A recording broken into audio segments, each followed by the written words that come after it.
Deuteronomy orí 13 láti ẹsẹ̀ 1 títí dé ẹsẹ̀ 12.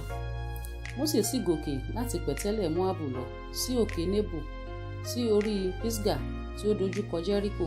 Olúwa sì fi gbogbo ilẹ̀ Gileadi dé Dani hàn, àti gbogbo Naftali àti ilẹ̀ Efraimu àti ti Manase àti gbogbo ilẹ̀ Juda dé òkun ìwọ̀ oòrùn àti gúúsù àti pẹ̀tẹ́lẹ̀ àfonífojì Jẹ́ríkò, ìlú ọlọ́pẹ́ dé Soari.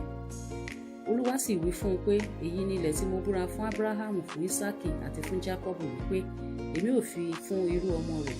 Èmi mú ọ fi ojú rẹ rí i, ṣùgbọ́n ìwọ kì yóò ré kọjá lọ síbẹ̀. Bẹ́ẹ̀ ni Mósè ránṣẹ́ Olúwa kú níbẹ̀ ní ilẹ̀ Móábù gẹ́gẹ́ bí ọ̀rọ̀ Olúwa.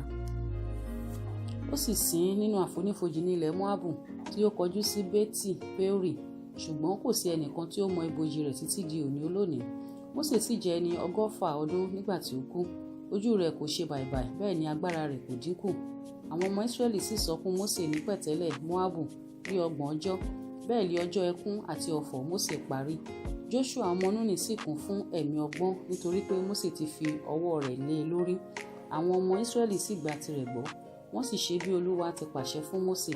Wòlíì kan kò sì hù mọ́ ní Ísírẹ́lì bí Mósè, ẹni tí Olúwa mọ̀ ní ojúkojú.